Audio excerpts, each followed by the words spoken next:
Bloch कौम ने जिस भी जंग में दोस्ती की खातिर या मदद की खातिर किसी दूसरे की जंग में हिस्सा लिया तो उस जंग में हमेशा फतह उसकी हुई जिसने बलोच कौम से बलोच जंग में साथ मांगा और बलोच लश्कर को मदद के लिए पुकारा। अहमद शाह अब्दाली ने मरहटों और सिखों के साथ जो जंग लड़ी उसमें बलोच लश्कर और अमीर बलोचिस्तान मीर नूरी नसीर खान से मदद मांगी और दोनों जंगों में फतह हुई। सिखों के साथ जंग में गंदा सिंह तारीख दान मीर नूरी नसीर खान की बहादुरी को बहुत सराहा और पानीपत की जंग में मरहटों को शिकस्त देने के बाद बुगडी और मरी कबाइल के लोग मरहटों को अपना गुलाम बनाकर बलोचिस्तान लाए थे और आज भी मरहट्टा नाम का कबीला बुगडी इलाके में मौजूद है जो मुसलमान हो गए थे और बलोच में सम हो गए और खुद को मरहट्टा बुगडी कहते हैं। और इंडिया की मरहट्टा फिल्म इंडस्ट्री एक फिल्म बना रही है जिसका नाम बलोच है जो पानीपत की जंग के बाद की कहानी पर बनाई गई है जो कि इन मरहटों पर बनाई जा रही है जिनको बलोच अपना गुलाम बनाकर बलोचिस्तान लाए थे। इसके अलावा जब फारस ईरानियों ने हलबंद जंग में अफगान को शिकस्त दी तो उसके बाद अहमद शाह अब्दाली ने मीर नूरी नसीर खान से बलोच लश्कर मांगा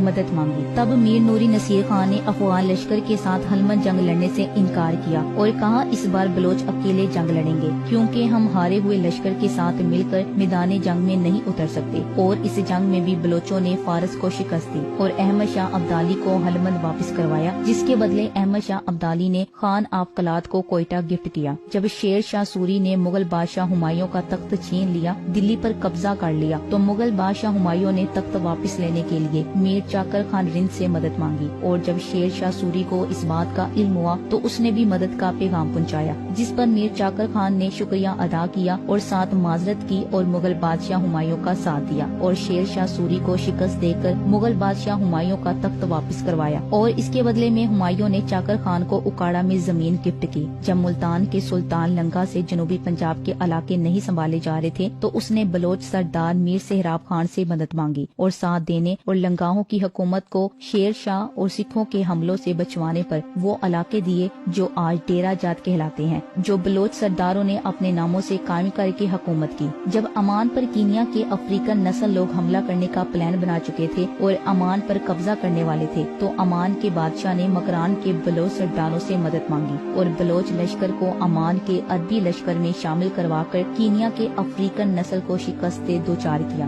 और अमान हुकूमत ने फतह के बाद बलोचों को अमान आर्मी का हिस्सा बनाने और बलोचों को अमान में जमीन और नेशनलिटी देने का ऐलान कर दिया तो बहुत सारे बलोच वहाँ आबाद हो गए और अमान आर्मी का हिस्सा बन गए और जो वापस आए वो अफ्रीकन नस्ल कीनिया के लोगों को अपना गुलाम बनाकर मकरान बलोचिस्तान ले आए। अमान आर्मी में बलोच बहुत बड़ी तादाद में है और आर्मी चीफ भी बलोच है। मस्कत में अरबी के बाद दूसरी बड़ी जुबान बलोची बोली जाती है। अमान में अरब के बाद दूसरी बड़ी कौम बलोच है। इसके अलावा बलोच गल्फ रियासतों का बॉडीगार्ड रहा है और गल्फ रियासतों में बलोच जिनको अरबी में अल बलूशी कहा जाता है ने गल्फ रियासतों की सिक्योरिटी फोर्सेस का सबसे बड़ा हिस्सा रहे और पूरा गल्फ प्रोटेक्ट करते आए। आज भी गल्फ रियासतों में बलोच अल बलूच को सबसे ज्यादा बहादुर वफादार और बेहतरीन समझा जाता है और जंगजू सलाहियतों की वजह से बलोच को बाकी अरब कबाइल से ज्यादा आर्मी पुलिस वगैरह में शामिल किया जाता है। बलोचों ने हर किसी की मदद की हर दौर में करता आया और बलोचिस्तान रियासत भी अपने नाम से बनाया गया और बलोचिस्तान रियासत का कुल रकबा 6 लाख मुरब्बा किलोमीटर पर बलोच का कब्जा रहा और इतना कुछ बलोच ने बगैर बलोच इत्तेहाद के पाया। बलोचों के आने से पहले इस 6 लाख मुरब्बा किलोमीटर पर रहने वाले तमाम हुक्मरान या तो मर गए या बलोच की इताअत कबूल कर गए और इसके अलावा बलोच ने पूरे सिंध पर अपनी हुकूमत भी कायम की। 100 साल सिंध पर तालपुर बलोच कबीला हुक्मरान रहा। कलोड़ा सल्तनत का खात्मा किया और 6 लाख मुरब्बा किलोमीटर बलोचिस्तान पर बलोच ने 400 साल हुकूमत की। फिर बरतानिया आया और बलोच को तकसीम डिवाइड एंड रूल फार्मूले पर अमल करके बलोच को कमजोर किया और बलोच कौम के 6 लाख मुरब्बा किलोमीटर सल्तनत को बड़ी चालाकी से 3 मुल्कों में तकसीम करके चला गया। बलोच ने ये सब बगैर इत्तेहाद के पाया। अगर बलोच इत्तेहाद होता जिंदो लाशार जंग न होती तो बलोच सिर्फ 6 लाख मुरब्बा किलोमीटर पर हुक्मरानी ही न करता बल्कि पूरी दुनिया पर कर सकता था। 18वीं सदी में अहमद शाह अब्दाली के दौर में अफगानिस्तान पश्तून इत्तेहाद पहली दफा कायम हुआ तो अफगानिस्तान से ईरानी फारस बादशाहत का खात्मा हुआ और पश्तून आज तक इत्तेहाद में चला आ रहा है। इसकी वजह से अफगानिस्तान ایران پر 200 سے 300 سالوں سے پشتون حکمران آ رہے ہیں، نہ کہ افغانستان کا تاجک، ازبک، ہزارہ یا بلوچ۔ اتحاد ہو تو زمین پر کوئی دوسرا قبضہ نہیں کر سکتا، اتحاد ہو تو کوئی آپ کے حقوق نہیں چھین سکتا۔ آج بلوچ کو، خاص کر ایران اور پاکستان کے بلوچ کو،